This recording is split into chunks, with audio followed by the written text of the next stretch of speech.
एक देश की विशिष्टतम विभूति, आप लोगों ने नाम सुना होगा, नर्मदा खंड के महान सिद्ध संत श्री धूनी वाले दादाजी। खंडवा में जिनकी धुनी है, मध्य प्रदेश खंडवा में आज भी अखंड धुना है और बड़े बड़े विलक्षण उनके जीवन के प्रसंग हैं। धुनी वाले दादाजी को साक्षात शिव रूप में ही लोगों ने अनुभव किया। उनके बाद उनके द्वितीय परंपरा में आचार्य हुए श्री हरिहर भोले भगवान जी। वो भी अद्भुत महापुरुष थे, सिद्ध पुरुष थे। और फिर उनकी तीसरी परंपरा में हरिहर भोले भगवान जी के शिष्य हुए श्री बड़े सरकार। बड़े सरकार भी ऐसे अद्भुत महापुरुष थे भैया जी। खंडवा में सर्वे सर्वा खंडवा में वही थे, लेकिन थोड़ा सा उनको सुनने में आया कि यहाँ जो लोगों ने ट्रस्ट बना रखा है, इनके मन में कोई दूसरा भाव है।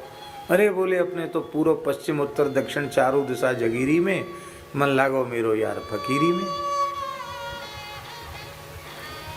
तो सहज ही वहाँ से उठ करके चल दिए और इंदौर में, जहाँ आजकल दादा दरबार है, वहाँ वे बैठ गए खुले में, मैदान में, वहीं श्मशान था, वहीं बैठ गए। तो 18 वर्ष तक एक ही जगह बैठे रह गए। कितने वर्ष तक? और विलक्षण बात यह थी कि 18 वर्षों में न कुछ खाया और न कुछ पिया। विज्ञान की दृष्टि से तो संभव ही नहीं कि शरीर बिना अन्न जल के 18 साल रह जाए, संभव है? और धुनी उन्होंने अखंड की वहां, तो खुले में 18 वर्ष धुनी भी प्रज्वलित रहना भी संभव नहीं, खुद संभव है? और लोग आते, कपड़ा लाया धुना में डाल दिया, मिठाई लाई धुनी में डाल दिया, किसी ने रुपया धुनी में डाल दिया, फल लाए धुनी में डाल दिया, पुष्प लाए धुनी में डाल दिया। सब कुछ धुनी को अर्पित करते रहते। भयंकर गर्मी होती तो एक गौ माता आकर उनके ऊपर खड़ी हो जाती, चारों पैर करके। उसको कहते थे जीजा माई, जीजा माता। अब क्या उनका भाव था? जीजा महारानी कहते थे उसको, गाय को। वो गाय मनुष्य की भाषा में बात करती थी, जैसे हम बोल रहे हैं ऐसे गाय बोलती थी। और लोगों की कामनाएं गाय से पूरी होने लग गई। अब सट्टे वाले लोग उनसे सट्टे का नंबर पूछने लग गए। जीजा महारानी, गौ माता हमारा नंबर बताओ। बाबा को पता चला, बोले कलयुग है, ज्ञान भक्ति वैराग्य कोई मांगेगा नहीं, तुम्हें परेशान करेंगे, तुम अब मौन हो जाओ। गौ मौन हो गई। ऐसे सिद्ध संत बड़े सरकार के शिष्य छोटे सरकार, ये भी पूर्व जन्म के बड़े सरकार के शिष्य ही हैं। और इनके भी जीवन का बड़ा विलक्षण प्रसंग है भैया जी। वो सामने आएंगे तो बोलने में कठिनाई होगी, इसलिए अभी संक्षेप में हम बोल रहे हैं। तो बड़े सरकार वहाँ खड़ी घाट भी विराजते थे, नर्मदा किनारे। यहाँ दादा दरबार, यहाँ इंदौर में भी विराजते थे। फक्कड़ थे, अवधूत थे। तो वो चिलम पीते थे, चिलम। और कोई बहुत बड़े विद्वान आ जाएं, बड़े महामंडलेश्वर आ जाएं, बड़े न्याय व्याकरण वेदांत आदि के पंडित आ जाएं, तो कहते, ए इनको भेज बधाई करो, इनको भेज दो इनको। अपने तो बिना पढ़े लिखे हैं, इनकी जरूरत नहीं अपने। सीधे साधे भोले भाले निश्चल निष्कपट व्यक्तियों की आवश्यकता है। कभी कभी कहते, मान बढ़ाई से मन नहीं भरा, धन और स्त्री के प्रति आकर्षण समाप्त नहीं हुआ, पढ़ने लिखने से क्या होता है? जाओ जाओ, विद्वान है, इनका सत्कार करो, विदा कर दो इनको। और ऐसे ऊट पटांग वेशभूषा वाले महात्मा फक्कड़ अभिभूत आ जाते, उनको जाने नहीं देते। कहते थे महाराज ये गाली बकते हैं, ये ऐसे। अरे बोले ये एकदम सच्चे साधु हैं, इनमें छल कपट है ही नहीं। हमें तो ऐसे लोगों की जरूरत है। और कभी कभी कहते ये सब भोले बाबा की फौज है, रुद्रगण है सब, को मुखहीन विपुल मुख का हो, इसलिए हमको ऐसे ही लोग अच्छे लगते हैं। तो वो महाराज जी गुरु जी चिलम पीते थे, बड़े सरकार। और ये जो छोटे सरकार इस समय है, उस जन्म में उनके शिष्य थे, विरक्त शिष्य। तो वो गुरु जी को कमर से अपाहिज थे, कमर से नीचे का धड़ काम नहीं करता था। जैसे हमारे संत जी बैठे ना, बड़े प्रेमी हैं, रासलीला के उत्सव के, मनमोहन शरण जी के बगल में बैठे हैं, बड़े प्रेमी संत हैं।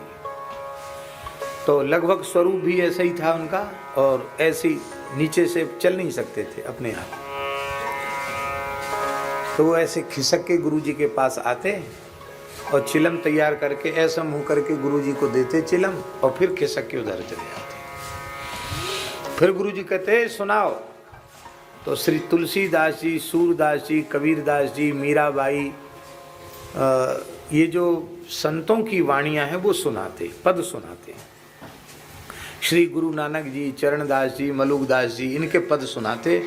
और पद सुनकर के बड़े सरकार के अविरल अश्रुधार बहती रहती। एक दिन पता नहीं उनके मन में क्या आया, बड़े सरकार के मन में,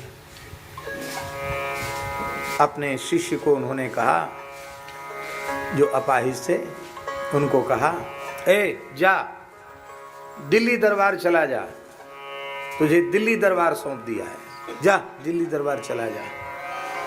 तो उन्होंने यह नहीं कहा गुरुजी से कि मैं चल फिर सकता नहीं हूँ, दिल्ली कैसे पहुँचूँगा, वहाँ कौन सी जगह ठहरूंगा, क्या खाऊंगा, कुछ नहीं। गुरुदेव की आज्ञा हो गई, तब फिर विचार नहीं किया। बोले अब गुरुजी की आज्ञा हो गई, हमको उठा के धर दो ट्रेन में। तो ट्रेन में लोगों ने उठा के उनको धर दिया।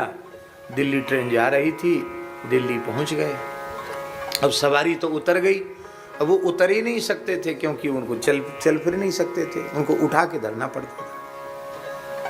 समतल जगह पे तो खिसक लेते थे, वैसे चढ़ना उतरना उनके बस की बात नहीं थी। तो ट्रेन खाली हो गई। बोले आप बाबा कहाँ जाना है? तो वो ये नहीं बोले हमको दिल्ली जाना है, सीधे कहते दिल्ली दरबार। गुरु जी के मुंह से ही निकला था दिल्ली दरबार। बोले दिल्ली दरबार नाम की जगह तो यहाँ कोई नहीं, पर दिल्ली यही है। अब ट्रेन यहाँ खाली हो रही, उतरो बाबा। बोले चढ़ाने वालों ने चढ़ा दिया, उतारने वाले उतार दो। उन लोगों ने उतार के उनको जंक्शन पर पधरा दिया। पुलिस वालों ने देखा कि बाबा जी दिन रात यहीं पड़ा हुआ है, तो ऐसे कैसे स्टेशन पे तो ऐसे नहीं रहने दिया जाता। उन्होंने कहा बाबा कहाँ जाओगे? ये दिल्ली दरबार। कि दिल्ली दरबार नहीं, ये दिल्ली जंक्शन है रेलवे का, यहाँ नहीं रह सकते हो। बोले तुम्हारी जहाँ इच्छा हो वहाँ उठा के धर दो। तो पुलिस वाले उनको जंक्शन से बाहर, जहाँ ये ठिलिया लगा कर लोग कुछ बेचते हैं, वहाँ उन्होंने धर दिया उनको। तो एक गन्ना बेच रहा था, छील करके गन्ना, गनेरी कहते उसको। तो आवाज़ लगा रहा था, ठंडी मीठी गनेरी लो, ठंडी मीठी गनेरी। ये भी आवाज़ लगाने लगे, ठंडी मीठी गनेरी लो, ठंडी मीठी गनेरी। तो ठाकुर जी की कोई विशेष लीला, उसकी गनेरी सब की सब जल्दी बिक गई। अरे बोले बाबा जी की आवाज़ लगाने का बड़ा जादू है। तो उसने कहा बाबा जी यहीं रहो। दूसरे दिन फिर दे, वो तो वहीं बैठी थे। उसकी श्रद्धा जम गई, कुछ घर से प्रसाद ले आया, पा लिया उन्होंने। बोला हमारे घर चलोगे बाबा जी? बोले तुम्हारी जैसी इच्छा। तो उसने उठा के ठिलिया पे धर लिया, ले गया। गरीब आदमी था, झोपड़ी पट्टी वाले लोग, ऐसे ही था। तो टीन वीन पड़ा था और घर में जगह थी नहीं इतनी कि बाबा जी भी रहें। तो बाहर एक टाट से घेर करके उनको बिठा दिया, यहाँ बैठ जाओ। जगह इतनी बड़ी होगी बैठने की जितनी ये हम जितनी जगह में बैठे हैं इतनी जगह बस, न लेट सकते न खड़े हो सकते। तो बाबा जी यही जगह है। हाँ ठीक है। तो सवेरे तो उनके साथ ठिलिया में बैठ के चले जाते गनेरी बेचने, वहीं भजन कीर्तन करते रहते, आवाज़ भी लगाते। और रात को आते तो सब तो सो जाते और आप पूरी रात कीर्तन करते, भज लो दादाजी का नाम, भज लो हरिहर जी का नाम। यहाँ से शुरू करते, फिर तुलसीदास जी, सूरदास जी, कबीरदास जी, मीराबाई, सब संतों के पद गाते, पूरी रात गाते भैया जी। तो लोगों ने कहा ये कौन से बाबा जी आ गए, सोते नहीं, रात भर गाते हैं, बड़ा मीठा गाते हैं। कुछ लोगों को समस्या भी होती थी, गए कहाँ से ले आए पकड़ के। अभी कुछ ही दिन हुए थे कि अमावस्या आ गई, सोमवती अमावस्या। तो गनेरी वाले ने कहा कि अब तो गन्ना बेचने के लिए हम यमुना जी के किनारे जाएंगे, निगम बोध घाट पे जाएंगे, आज पर्व है, वहाँ लोग यमुना स्नान करने आएंगे, तो हमारा गन्ना वहीं ज़्यादा बिकेगा। बाबा जी बोले हम भी, आप चलोगे? बाबा जी बोले हाँ हाँ यमुना स्नान करेंगे, हमको ले चलोगे। उन्होंने यमुना जी में स्नान कराया हमको और फिर एक जगह बिठा दिया। गनेरी बिक गई तो बोले बाबा जी चलो, बोले बस हम अपने स्थान में आ गए हैं, अब हम यहाँ से कहीं नहीं जाएंगे। अरे बाबा खोले में क्या करोगे? बोले नहीं, गुरु महाराज की आज्ञा थी, दिल्ली दरबार, तुम्हारा काम तुमने पूरा कर दिया, अब तुम अपना काम करो। हम लोग तो एक लंगोटी वाले बाबा जी हैं, हम लोगों का कोई जब घर गृहस्थी जहाँ पैदा हुए वहाँ नहीं रहे तो हम तुम्हारे यहाँ कहाँ रहेंगे? हम लोग तो ऐसे ही हैं, फक्कड़ हैं। अब तुम बोले, बहुत प्रार्थना की उसने, महाराज क्या करोगे, आप अपाहिज हो, चल नहीं सकते, कहाँ कैसे नहाओगे, क्या करोगे? बोले हमको गुरु महाराज के सहारे छोड़ के चले जाओ। चला गया। बाबा जी वहाँ बैठे रहे। दीन दुखी तो आते ही हैं महात्माओं के पास, अरावली वाले स्वामी जी जानते हैं, भले ही साधु कुछ न करता हो पर दुनिया जरूर साधु के पास आके, महाराज हमारा ये काम बना दो, हम बड़े परेशान हैं। पता नहीं लोगों को क्या लगता है कि हम लोग भजन ही भजन करते होंगे, पर अपनी स्थिति क्या है ये तो रघुनाथ जी जाने। तो राम जी लोग आते, कहते बाबा जी आशीर्वाद दो। तो वो जहाँ बैठे थे वहाँ गड्ढा था, तो एक तगाड़ी भर के जमुना जी की मिट्टी लाओ, यहाँ डाल दो गड्ढा में, और बस राम राम करो, काम हो जाए। काम होने लग गए, लोगों का भीड़ बढ़ने लगी। लोग कहते महाराज हम बीमार हैं, कुछ दे दो। तो उनको लोग फूल माला पहना देते, तो फूल की एक पखड़ी निकल, ले अब पिंड छुड़ाना है तो ले जाओ। लोग ठीक होने लगे। उस समय देश के प्रथम प्रधानमंत्री, देश के प्रथम राष्ट्रपति डॉक्टर श्री राजेंद्र प्रसाद जी थे।